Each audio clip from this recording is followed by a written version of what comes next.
Welcome to Sexual Chemistry, the podcast that tackles the subjects most people whisper about behind closed doors. I'm your host, Zoya Sinclair, and today we're diving deep into one of the most misunderstood yet essential fields of mental health, sex therapy. If you just felt a little uncomfortable hearing those words, you're not alone. Despite living in what we consider a sexually liberated society, there's still an invisible wall of shame surrounding the idea of seeking help for our most intimate struggles. But here's what might surprise you. Sexual difficulties are incredibly common, affecting roughly half of all adults at some point in their lives. Yet less than 20% of those who are distressed by these issues ever seek professional help. Episodes like this one, along with a whole library of thought-provoking discussions, are part of what makes exploring human connection so endlessly fascinating. If you're enjoying this kind of content, you might want to check out Scoob, available on the App Store or Play Store, where you can discover more podcasts that challenge norms and spark real conversations. Today, we're going to shatter some myths, explore how this field has evolved from Freud's controversial theories to today's evidence-based practices, and discover why addressing sexual health is just as important as caring for any other aspect of our well-being. We'll journey through the pioneering work of Masters and Johnson, explore the power of non-sexual touch, and uncover why the myth of sexual spontaneity might actually be hurting your relationships. So whether you're curious about the science behind human sexuality, struggling with intimate issues yourself, or simply want to understand how modern therapy can transform lives, this episode is for you. Let's break down those barriers together. Imagine this. You're experiencing persistent back pain, so you book an appointment with your doctor without a second thought. Now imagine you're struggling with sexual desire, arousal, or intimacy in your relationship. How many of you would pick up that phone with the same confidence? The difference reveals everything about how we've been conditioned to view sexual health. In our modern society, lingering taboos about seeking help for personal problems continue to deter individuals from addressing intimate issues that might feel trivial, overwhelming, or simply too embarrassing to discuss.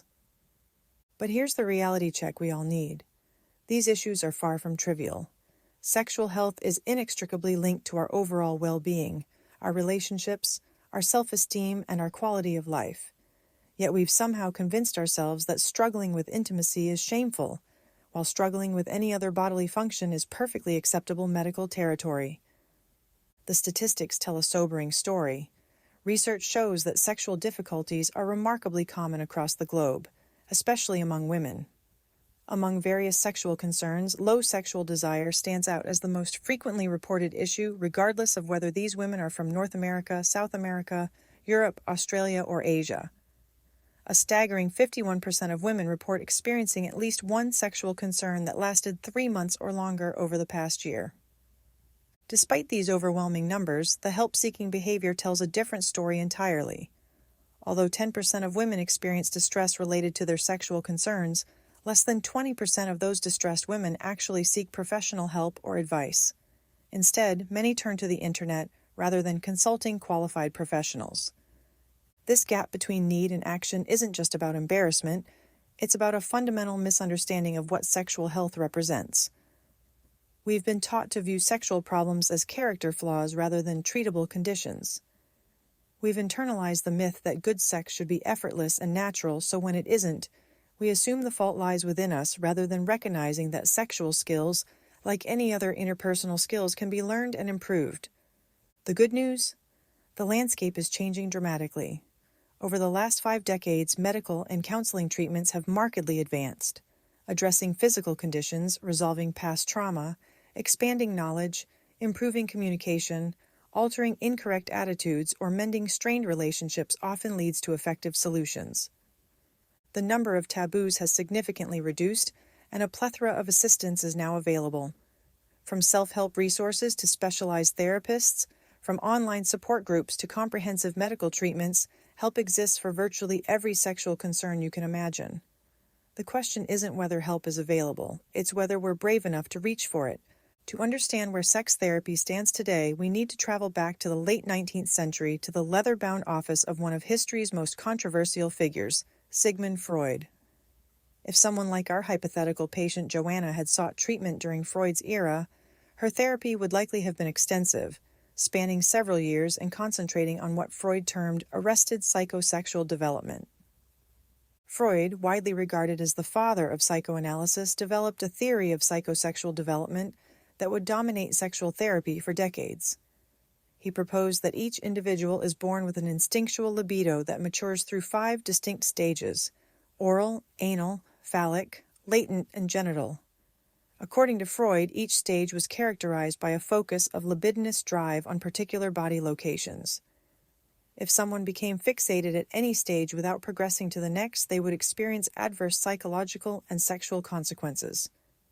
The implications of Freud's theories were particularly damaging for women. He theorized that a woman's inability to achieve vaginal orgasms during intercourse and reliance on clitoral stimulation was indicative of psychosexual immaturity, a failure to advance beyond the phallic stage. According to Freudian theory, psychosexually immature women could only experience orgasms through clitoral stimulation, and true sexual maturity was attained only when women transitioned their orgasmic focus from the clitoris to the vagina. This theory had devastating real-world consequences. The neo-Freudians who followed grouped all sexual dysfunction in women under the general term frigidity, which encompassed an inability to have vaginal orgasms. The desire for clitoral stimulation was considered pathological and associated with neurosis and social isolation. During the early 20th century, feminists and women attracted to other women were also labeled as pathological. Women's sexual desires, and whether deemed excessive or insufficient, were interpreted as deviations from accepted norms of femininity and viewed through a pathological lens. Sexual issues gained prominence because of their perceived impact on women's marital responsibilities, not their personal fulfillment or well-being. Psychoanalytic treatment aimed to address these supposedly stalled areas of psychosexual development by identifying conflicts between conscious and unconscious forces. This treatment often employed catharsis, a process of bringing deeply buried emotions to the surface by having patients recall traumatic events. Therapy could last for years with little focus on practical solutions or immediate relief. But then came the revolution that would change everything. In the 1960s, 2 researchers named William Masters and Virginia Johnson challenged virtually everything the psychological establishment believed about sexual dysfunction. Working out of their clinic in St. Louis, they developed what would become the foundation of modern sex therapy. Couples from across the globe traveled to their clinic for intensive 2-week treatment sessions that focused not on childhood trauma or unconscious conflicts, but on immediate practical solutions to sexual problems. Masters and Johnson's approach was radical in its simplicity. They believed that most sexual issues could be resolved relatively quickly within the confines of a therapist's office, by addressing immediate causes rather than remote childhood experiences. This was groundbreaking thinking that flew in the face of decades of psychoanalytic tradition. Enter Helen Kaplan, a psychiatrist whose 1974 book, The New Sex Therapy, revolutionized the field by demonstrating how Masters and Johnson's principles could be implemented by local therapists in their offices, eliminating the need for patients to travel to St. Louis for treatment. Kaplan's most revolutionary idea was that sexual symptoms could be treated directly. At the time, many mental health professionals believed that sexual issues were so deeply rooted that addressing them directly would be futile. Therapists had long been attempting to solve sexual problems by addressing underlying childhood issues, what we now refer to as remote causes. Kaplan gleaned from Masters and Johnson that remote causes were not as crucial as immediate causes, those actions and reactions occurring in the present that sustain the problem. This radical viewpoint emphasized that by accurately identifying the immediate causes of an individual's sexual issues, it might not be necessary to spend years delving into their childhood. Effective treatment could be administered in the present moment. This shift from psychoanalytic theory to behavioral intervention represented more than just a change in technique. It was a fundamental reimagining of human sexuality itself. Today's sex therapy landscape looks radically different from the Freudian era, but navigating it can still feel overwhelming. The good news is that help is more accessible than ever before, and the methods are more effective than previous generations could have imagined. When someone is ready to seek help, the options vary significantly across countries and cultures, but some general guidelines can point you in the right direction. The journey often begins with the simplest step: education. Self-help books represent an excellent starting point for many people. However, buyer beware. When selecting resources, avoid ones that make extravagant promises, are written by authors tied to commercial enterprises, or suggest miraculous outcomes.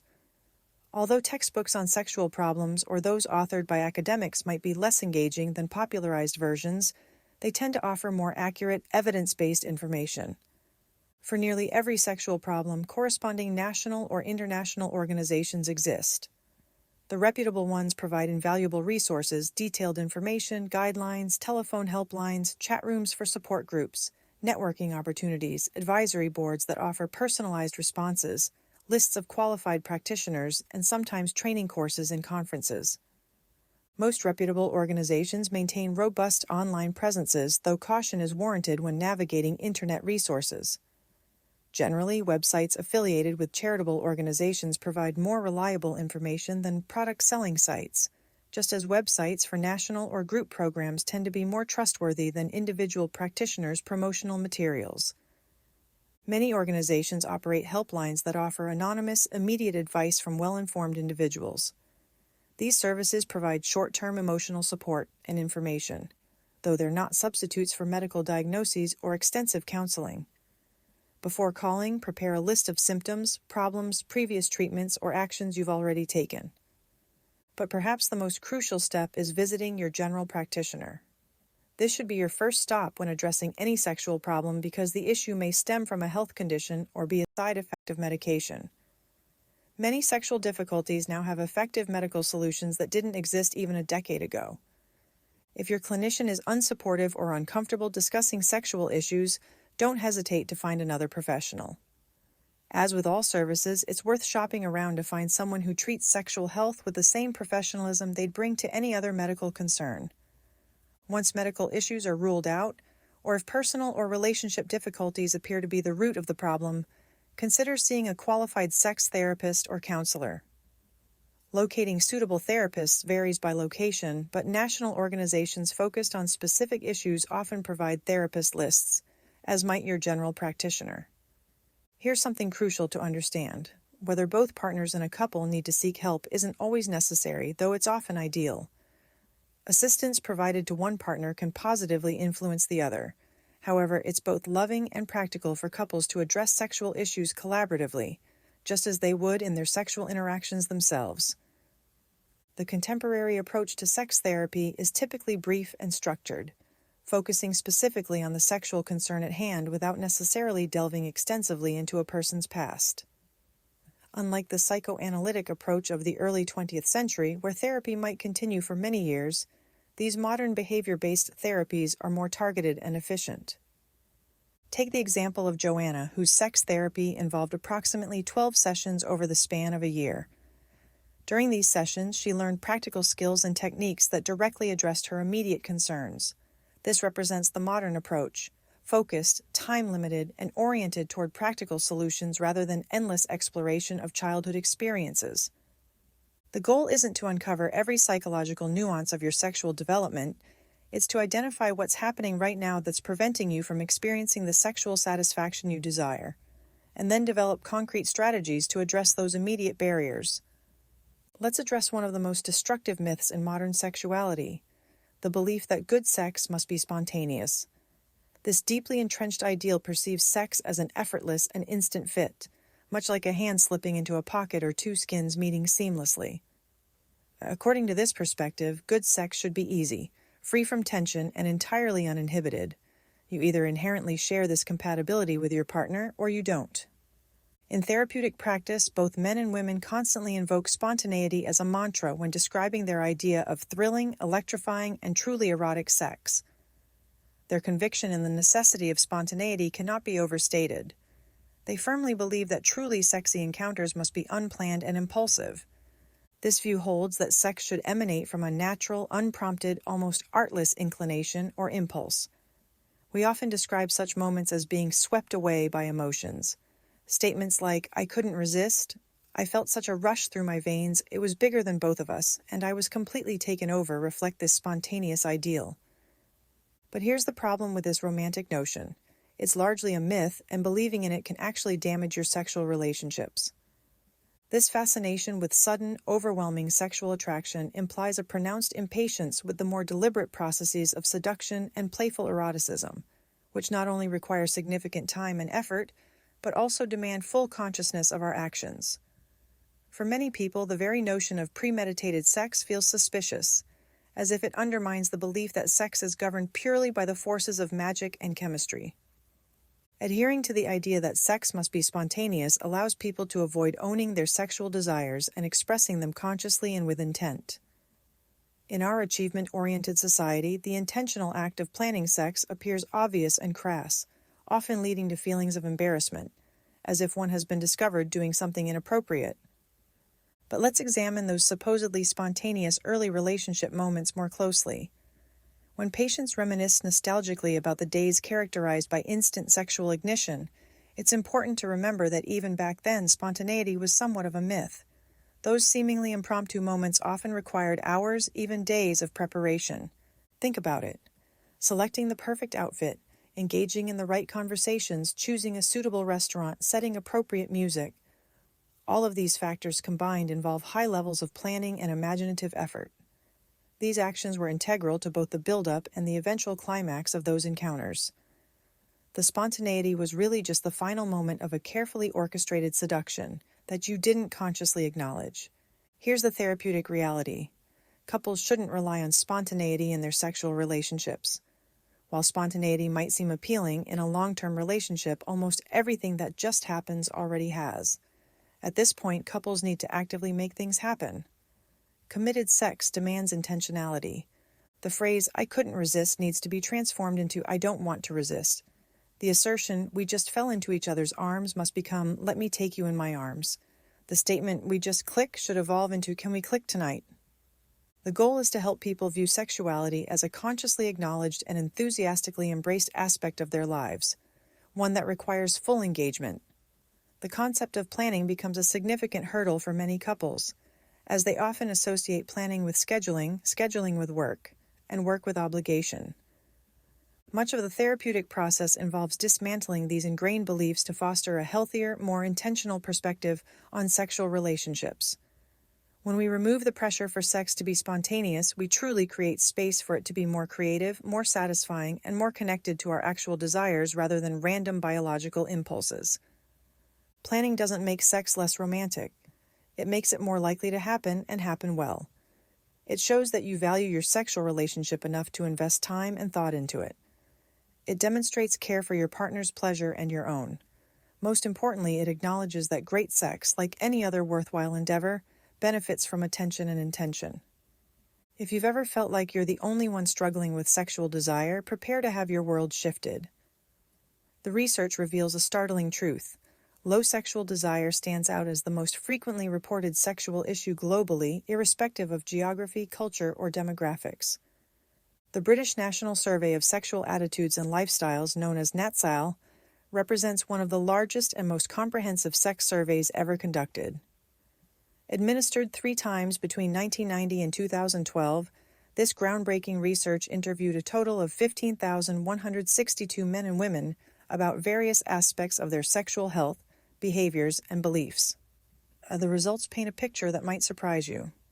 The survey identified a lack of interest in sex as the most common sexual difficulty, affecting 1/3 of the women surveyed and found to be twice as common in women as in men. But the scope of sexual concerns extends far beyond desire alone.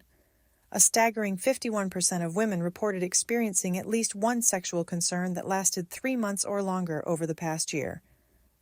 These aren't small numbers we're talking about. They represent millions of people worldwide who are struggling in silence with issues that significantly impact their quality of life and relationships. Yet despite these overwhelming statistics, the help-seeking behavior tells a completely different story. Although 10% of women experience distress related to their sexual concerns, less than 20% of those distressed women actually seek professional help or advice. Instead, many are more inclined to seek guidance from the internet rather than consulting qualified professionals. This gap between need and action reveals something crucial about how we approach sexual health as a society. The NATSAL study also revealed troubling trends over time. Between 2001 and 2012, there was a noticeable decline in the frequency of sexual activity, from an average of 6.3 episodes per month to 4.8 episodes per month. This trend drew significant media attention with headlines like, "Not tonight, darling, why is Britain having less sex?" and "It's not just you, Americans are having less sex." These headlines provoked public reflection on individual sex lives and broader societal trends.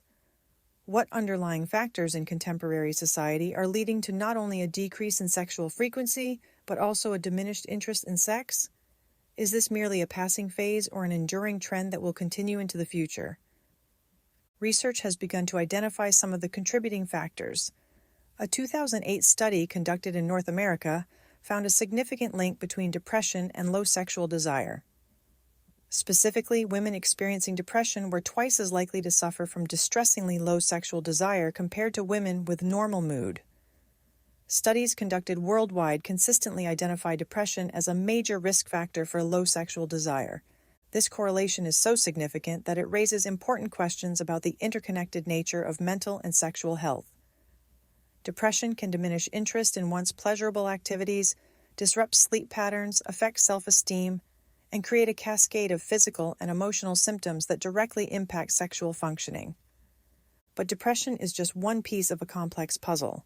Modern life presents unprecedented challenges to sexual well-being.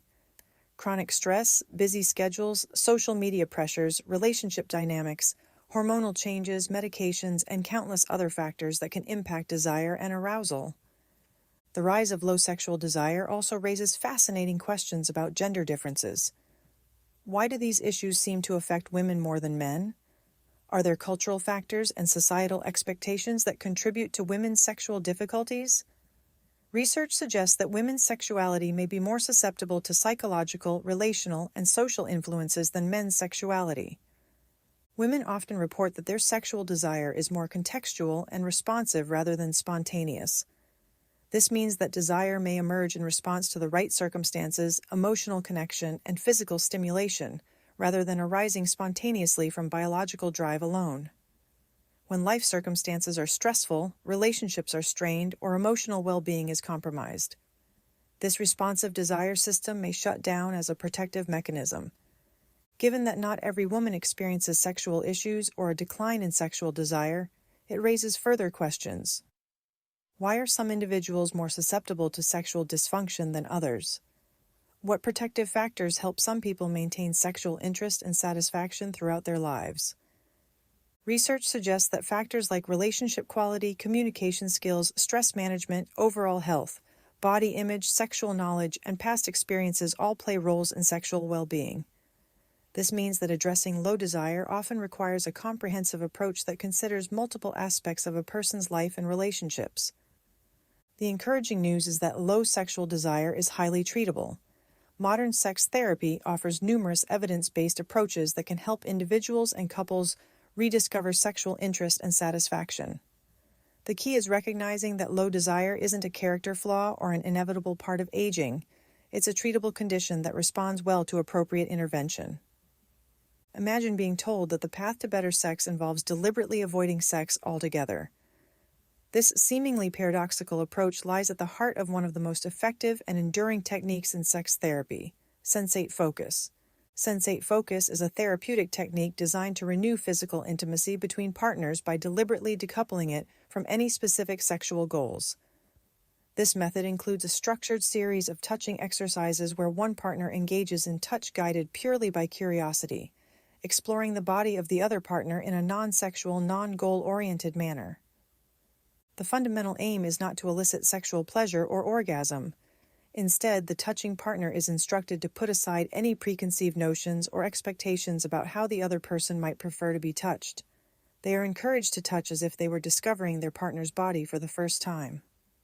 Think back to your romantic relationships, particularly in the early stages.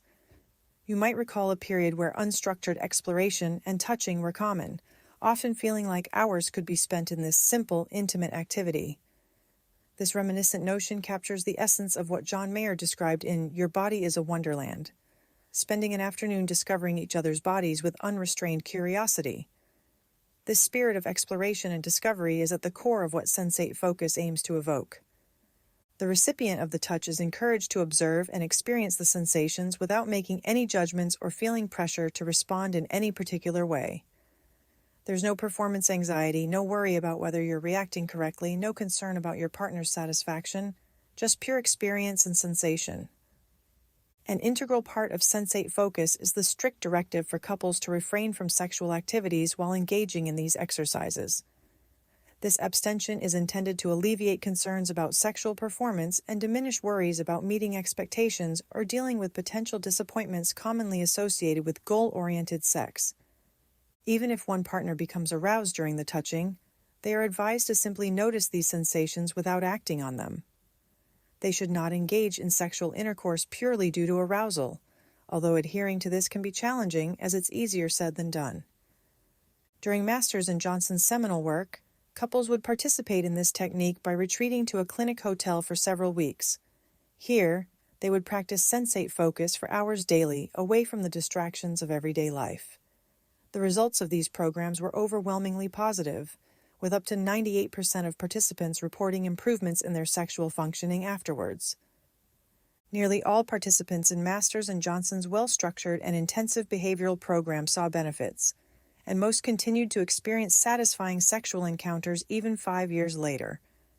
These are remarkable success rates that no subsequent research team has been able to replicate with any type of sex therapy intervention since. It's worth noting that the contemporary lifestyle, with its myriad demands and responsibilities, makes it impractical for most people to escape to a secluded hotel for several weeks to focus on extensive touching exercises. It's possible that the retreat itself contributed significantly to the therapeutic gains as much as the sensate focus exercises did. Furthermore, the unique factors of Masters and Johnson's participants likely played a crucial role. Both the patients and therapists were exceptionally motivated, and the patients could afford private treatment. It's essential to understand that a patient's commitment to therapy is among the most critical factors for its success. Additionally, patients who can afford private sex therapy might differ in certain social determinants that directly impact sexual functioning. Not all individuals experiencing sexual concerns have the financial means to seek private sex therapists, which raises questions about the representativeness of Masters and Johnson's patient population. Despite these limitations, sensate focus and other sex therapy practices that emphasize sexual pleasure and touching remain mainstays of treatment for sexual dysfunction. In their recent publication, Sensate Focus in Sex Therapy, The Illustrated Manual, 2017, Linda Weiner and Constance Avery Clark rejuvenate sensate focus therapy for modern times, helping healthcare providers guide their patients through its power and potential. The cornerstone of this approach is mutual pleasure free from anxiety, which many experts consider fundamental for sexual satisfaction for both women and men. The technique teaches couples to slow down, pay attention to sensation, communicate without words, and rediscover the simple pleasure of human touch. Consider Joanna's experience with sensate focus therapy. Her treatment involved approximately 12 sessions over a year, during which she learned and practiced sensate focus weekly with her husband. Over time, these touching exercises helped Joanna notice her own sexual sensations for the first time as her husband touched her. She learned to refrain from rushing into intercourse, behavior that stemmed from her belief that her husband needed intercourse to be satisfied. Joanna began to take pleasure in simply being touched without any expectation of sex. Gradually, she also felt more comfortable providing her husband with feedback about which touches she enjoyed, both in terms of their location and intensity. Unlike the psychoanalytic approach that might continue for many years, these contemporary behavior-based therapies are brief and structured, focusing specifically on the sexual concern at hand without delving extensively into a person's past. The focus is on learning new skills and experiences in the present moment. The power of sensate focus lies in its ability to break the cycle of performance anxiety and goal-oriented sex that often perpetuates sexual problems. By removing the pressure to perform or achieve any particular outcome, couples can rediscover the simple pleasure of intimate touch and connection. If you're finding this perspective refreshing, there's more where that came from, on platforms like Scoob, available on the App Store and Play Store. You'll find other conversations that delve into the emotional and psychological layers of human intimacy, all in one convenient place. Coming back to the emotional side of intimacy, understand that not all sexual encounters are created equal, and understanding the different motivations behind sexual behavior reveals crucial insights about intimacy and connection. Modern research has identified distinct patterns of sexual engagement that can either enhance or undermine long-term relationship satisfaction. Some individuals, particularly those who have experienced betrayal in past relationships, deliberately maintain emotional distance either by habit or conscious choice. These individuals often engage in what can be termed sealed-off sex, where the primary focus is on physical arousal and orgasm without any emotional attachment. Their sexual encounters are typically brief, frequently extending no longer than a single night. They consciously avoid actions that might lead to emotional involvement, such as reciprocal touching, kissing, or intimate conversation. This behavior pattern represents a protective mechanism designed to prevent vulnerability and potential harm. Take Kyle, for example, who experiences emotional shutdown because he is unfamiliar with the concept of closeness. Unlike some who deliberately maintain distance, Kyle's emotional unavailability stems from never having learned how to be close to another person. His sexual experiences remain purely physical, devoid of the emotional connection that transforms physical pleasure into true intimacy. Cultural icons often reinforce this pattern. James Bond, the fictional spy who has dominated popular culture for decades, represents the epitome of performance-driven, emotionally disconnected sex. Over 4 decades, this character has had numerous romantic encounters with women who are often portrayed as potential adversaries and generally untrustworthy. Throughout his narrative, he has fallen in love only once, resulting in an emotional and sexual relationship that culminated in marriage. However, in a convenient plot twist, his wife is killed on their wedding day, reinforcing his emotional disconnection. This type of sealed-off sexuality appears to be predominantly practiced by men, possibly stemming from the influence of testosterone, which enhances sexual desire, or from cultural conditioning. From an early age, men are frequently taught that showing excessive emotion is a sign of weakness. As a result, many are unable to find balance and choose to avoid emotions altogether. A popular saying suggests that men are like microwaves, but women are slow cookers regarding sexual arousal and orgasm. Men can quickly transition from arousal to climax with minimal communication or engagement. In contrast, women typically require more time to become aroused and often find it challenging to focus solely on physical sensations without emotional connection. Research by Omri Galath, a psychologist at the University of Kansas, indicates that young individuals who remain emotionally detached tend to have more sexual partners. However, these individuals do not derive as much enjoyment from sex compared to those who are comfortable with emotional closeness. In these detached forms of sex, there is an element of excitement, but the passion is fleeting. The experience remains one-dimensional, necessitating constant novelty in the form of new partners or techniques to sustain the thrill. The focus becomes an endless pursuit of heightened sensation rather than deeper connection. On the opposite end of the spectrum lies solace sex, which represents a different dimension of sexual behavior. This occurs when individuals seek reassurance that they are valued and desired. In these instances, the physical act of sex is secondary to the pursuit of emotional comfort. The primary goal is to soothe attachment-related anxieties. While there is more emotional involvement than in sealed-off sex, the dominant emotion driving the sexual interaction is anxiety rather than desire or connection. Galath's research indicates that individuals who are more anxious about their dependence on others tend to prefer affectionate behavior, such as cuddling over intercourse. When sex serves as a remedy for anxiety, it cannot achieve true eroticism. The focus becomes validation-seeking rather than pleasure-seeking, performance rather than connection, reassurance rather than exploration. This dynamic can create a cycle where sexual encounters feel more like emotional first aid than intimate connection. Both sealed-off sex and solace sex represent attempts to meet psychological needs through sexual behavior, but both miss the mark of genuine erotic connection. True eroticism requires a delicate balance: emotional safety without anxiety, physical pleasure without detachment, vulnerability without desperation. Understanding these patterns is crucial for both individuals and couples seeking to improve their sexual relationships. Recognizing whether you tend toward emotional shutdown or anxiety-driven intimacy can help guide therapeutic interventions and personal growth. The goal isn't to eliminate all emotional complexity from sexual relationships. emotions are integral to human sexuality. Rather, the goal is to develop the capacity for emotional presence without overwhelming anxiety, physical pleasure without emotional numbness, and intimate connection without losing individual identity. This requires developing what psychologists call secure attachment, the ability to be emotionally close without losing yourself, to be vulnerable without being desperate, and to experience pleasure without using it as a medication for deeper psychological wounds. The human brain contains sophisticated protective mechanisms that can instantly shut down sexual desire when it detects potential danger. Understanding these responses reveals crucial insights about sexual arousal, aversion, and the complex relationship between our psychological and physical responses to intimacy.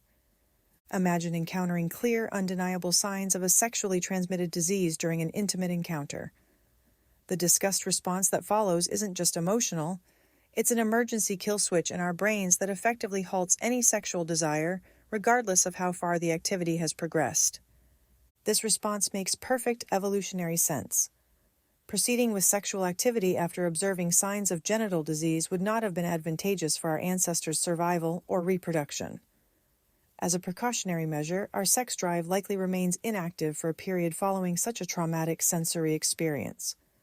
The brain has processed critical information about potential health hazards in the environment, and in some cases, particularly asymptomatic ones, might not be immediately evident. This effect parallels what occurs with conditioned taste aversion related to food. Whether due to an unfortunate combination of timing and food choices like coincidentally experiencing the flu after consuming potato salad or falling ill after ingesting actual contaminants, our bodies are equipped for one-time learning to avoid dangerous foods. Once you consume a specific food and subsequently become violently ill, convincing yourself to avoid it in the future happens naturally and automatically. Over time, you might be able to tolerate that food again, but in the immediate aftermath, your stomach vehemently rejects it. This represents a powerful survival mechanism that protects us from repeated exposure to potentially harmful substances. Similarly, experiencing intense disgust during sexual arousal can lead to temporary avoidance of the erotic circumstances that cause such a powerful reaction. This phenomenon can be termed the conditioned carnal aversion effect. The brain creates a protective association between specific sexual stimuli and danger, potentially affecting future sexual experiences. Tragically, this natural protective mechanism was historically exploited by psychiatrists attempting to cure homosexuality. In a behavioral modification technique known as covert sensitization, a form of classical conditioning, patients were instructed to visualize extremely unpleasant scenarios associated with their natural sexual desires. For instance, a gay male patient undergoing treatment in 1973 might have been given a deliberately disgusting narrative designed to make him repulsed by his own sexual attractions. These narratives would begin with romantic scenarios before introducing increasingly revolting imagery involving disease, parasites, and bodily fluids. Such vivid and disturbing imagery was used to create artificial associations between the patient's natural sexual desires and extreme disgust, intending to diminish or eliminate those desires. This unethical practice demonstrates the powerful impact of conditioned aversion on human behavior and represents one of the darkest chapters in the history of mental health treatment. Understanding disgust responses in sexual contexts is crucial for modern sex therapy, because many people develop sexual aversions that aren't based on actual danger, but on learned associations. These might stem from traumatic sexual experiences, cultural conditioning, religious teachings, or even accidental associations formed during vulnerable moments. For example, someone who experienced nausea during their first sexual encounter, perhaps due to nervousness or an unrelated illness, might develop an ongoing association between sexual activity and feeling sick. Similarly, individuals raised with extremely negative messages about sexuality might experience disgust responses to normal sexual thoughts or activities. The good news is that just as these aversive associations can be learned, they can also be unlearned through therapeutic intervention. Modern sex therapy employs techniques to gradually reduce anxiety and disgust responses while building positive associations with sexual thoughts and activities. This process requires patience and professional guidance, as pushing too hard or too fast can strengthen the aversive response. Instead, therapists use gradual exposure techniques, relaxation training, and cognitive restructuring to help individuals develop more neutral or positive responses to sexual stimuli. The key insight is that disgust responses, while serving important protective functions, can sometimes become overactive or misdirected. When this happens, they can create significant barriers to sexual satisfaction and intimate connection. Recognizing these responses as learned rather than inevitable opens the door to therapeutic change and sexual healing. Understanding the brain's protective mechanisms also helps normalize the experience of sexual difficulties. Many people who struggle with sexual aversion feel ashamed or broken, not realizing that their responses often represent normal protective mechanisms that have become inappropriately activated. This knowledge can reduce self-blame and increase motivation for seeking appropriate treatment. Sexual aversion isn't a character flaw or moral failing. It's often a protective response that needs gentle retraining through professional therapeutic intervention. Today's sex therapy represents a sophisticated blend of psychological insight, medical knowledge, and practical intervention techniques. Unlike the lengthy psychoanalytic treatments of the past, modern approaches are typically focused, time-limited, and oriented toward measurable outcomes. Contemporary sex therapists employ what's known as an integrative approach, drawing from multiple therapeutic modalities to address the unique needs of each individual or couple. This might include cognitive behavioral techniques to address negative thought patterns, mindfulness practices to increase body awareness, communication training to improve intimacy skills, and medical referrals when physical factors contribute to sexual problems. The shift from treating remote causes to addressing immediate causes represents one of the most significant advances in the field. Rather than spending years exploring childhood experiences, modern therapists focus on identifying and modifying the specific thoughts, behaviors, and interactions that maintain sexual problems in the present moment. Take the example of Jill, whose immediate cause of sexual difficulty is that when she loses arousal during intercourse, she forces herself to achieve orgasm under conditions where she is more distressed than aroused. This forced approach is ineffective and counterproductive. Jill requires a more compassionate and gentle reaction when she loses arousal. The therapeutic goal is to simplify and ease the sexual experience. More often than not, kindness and understanding yield better results than force or pressure. This represents a fundamental shift from performance-oriented approaches to pleasure and connection-oriented approaches. Modern sex therapy also recognizes the crucial importance of addressing both partners in a relationship, even when only one person initially presents with sexual concerns. Sexual problems rarely exist in isolation.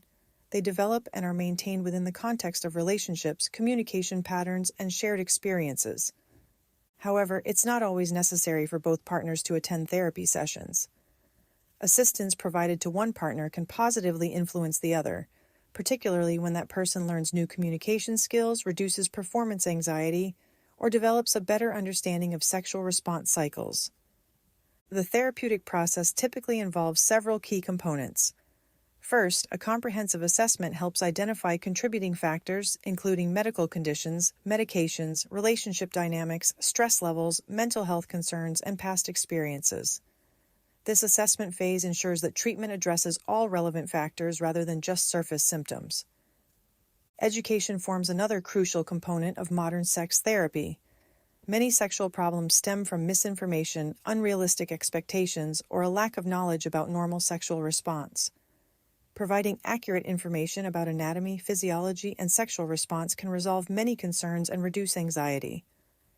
Skill-building exercises like Sensate Focus help couples develop new ways of touching, communicating, and connecting that support sexual satisfaction. These exercises are typically practiced at home between therapy sessions, allowing couples to integrate new learning into their daily lives. Cognitive restructuring addresses the thoughts and beliefs that interfere with sexual satisfaction. This might involve challenging myths about spontaneity, addressing body image concerns, or modifying perfectionist expectations about sexual performance. Communication training helps partners express their needs, desires, and concerns more effectively. Many sexual problems persist because couples lack the skills or comfort level to discuss intimate topics openly and constructively. When medical factors contribute to sexual problems, modern sex therapists work collaboratively with physicians to address physical causes.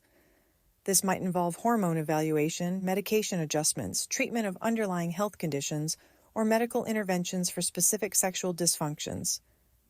The duration of treatment varies considerably depending on the complexity of the presenting concerns.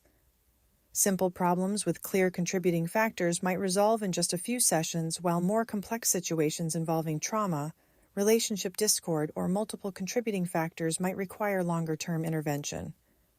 Research consistently shows that sex therapy is highly effective for most sexual concerns when appropriate techniques are applied by qualified therapists. Success rates vary by specific problem, but most studies report significant improvement in 70 to 90% of cases. The key to successful treatment lies in the accurate assessment of contributing factors and the selection of appropriate interventions. This requires therapists who are specifically trained in sexual health and who stay current with evolving research and treatment methods. Perhaps most importantly, modern sex therapy emphasizes that sexual satisfaction is a legitimate healthcare goal, worthy of professional attention and intervention. Sexual health isn't a luxury or an indulgence. It's a fundamental component of overall well-being that deserves the same care and attention we give to any other aspect of health. This represents a profound shift from earlier eras when sexual problems were viewed as moral failings, inevitable aspects of aging, or issues that couples should resolve privately without professional assistance. Today, we understand that sexual satisfaction contributes to relationship stability, individual self-esteem, stress reduction, and overall quality of life. As we reach the conclusion of our journey through the landscape of sex therapy, it's important to recognize that what we've explored represents more than just clinical techniques or therapeutic interventions. We've examined fundamental aspects of human connection, vulnerability, and the courage required to seek help for our most intimate struggles. The evolution from Freud's lengthy psychoanalytic approaches to today's focused, evidence-based interventions represents a revolution in how we understand and treat sexual concerns. We've moved from viewing sexual problems as deep-seated character flaws requiring years of exploration to recognizing them as treatable conditions that respond well to targeted intervention. This shift in perspective carries profound implications for anyone struggling with sexual concerns. It means that help is available, that change is possible, and that sexual satisfaction isn't reserved for a lucky few who happen to have natural sexual chemistry with their partners. The research we've examined reveals that sexual difficulties are incredibly common, affecting roughly half of all adults at some point in their lives. This isn't a reflection of moral failing or personal inadequacy. It's a normal part of the human experience that deserves professional attention and care. The barriers that prevent people from seeking help, shame, embarrassment, misconceptions about therapy, or beliefs that sexual problems should resolve naturally, are gradually breaking down as our understanding of sexual health evolves. The stigma that once surrounded sex therapy is giving way to recognition that sexual health is as important as any other aspect of well-being. Modern therapeutic approaches offer multiple pathways to healing. Whether through sensate focus exercises that help couples rediscover non-goal-oriented intimacy, cognitive restructuring that addresses destructive beliefs about sexuality, communication training that helps partners express their needs more effectively, or medical interventions that address physical contributions to sexual problems. Effective help is available. The myth of sexual spontaneity that we examined reveals how cultural beliefs can actually interfere with sexual satisfaction. By embracing intentionality in our sexual relationships, planning, communicating, and actively investing in intimacy, couples can create more satisfying sexual experiences than those that rely solely on spontaneous combustion. Understanding different patterns of sexual engagement, from emotionally detached encounters to anxiety-driven intimacy, helps individuals recognize their own patterns and work toward more satisfying connections. True eroticism requires a balance of emotional safety and physical pleasure, vulnerabilities and strength, individual identity, and intimate connection. The brain's protective mechanisms, including disgust responses that can shut down sexual desire, remind us that sexual difficulties often represent normal protective responses that have become inappropriately activated rather than personal failures. This understanding reduces shame and increases motivation for seeking appropriate treatment. Perhaps most importantly, we've learned that sexual satisfaction isn't just about technique or performance.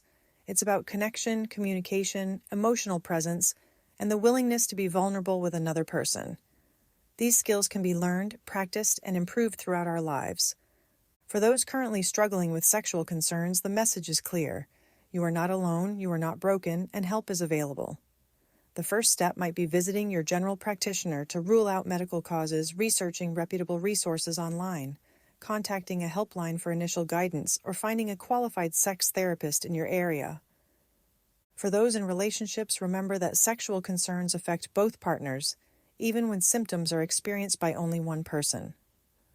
Working together to address sexual issues, whether through reading educational materials, practicing new techniques, or attending therapy sessions, can strengthen both your sexual relationship and your overall connection. The journey towards sexual satisfaction and intimate connection isn't always easy, but it's always worthwhile. In a world that often promotes disconnection, superficial encounters, and performance-oriented sexuality, choosing to invest in genuine intimacy represents a radical act of self-care and love. Sexual health contributes to stress reduction, relationship satisfaction, self-esteem, and overall quality of life. It's not a luxury or an indulgence. It's a fundamental aspect of human well-being that deserves the same attention and care we give to our physical fitness, mental health, or career development. As we continue to break down barriers and challenge stigmas around sexual health, we create a world where seeking help for intimate concerns is as natural and accepted as seeking help for any other health concern. This benefits not just individuals and couples struggling with sexual issues, but our entire society as we move toward greater openness, understanding, and support for all aspects of human sexuality. The conversation doesn't end here. Every person who seeks help, every couple who chooses to work on their intimate connection, and every professional who dedicates their career to sexual health contributes to this ongoing evolution. Together, we're creating a future where sexual satisfaction and intimate connection are recognized as birthright rather than privilege, and where the help needed to achieve them is readily available and free from shame. Thank you for joining me on this exploration of sex therapy's evolution and impact. If today's episode has resonated with you, remember that seeking help for intimate concerns is a sign of wisdom and self-care, not weakness or failure. The field of sex therapy continues to evolve with new research, techniques, and understanding emerging regularly. What remains constant is the human need for connection, intimacy, and sexual satisfaction as fundamental components of a fulfilling life. However, exploring these topics doesn't have to stop here. If you ever find yourself wanting to listen in on more nuanced discussions about relationships and well-being, Scoob, available on major app stores, offers a space for just that. Until next time, this is Sexual Chemistry by Scoob, encouraging you to challenge stigmas, seek support when needed,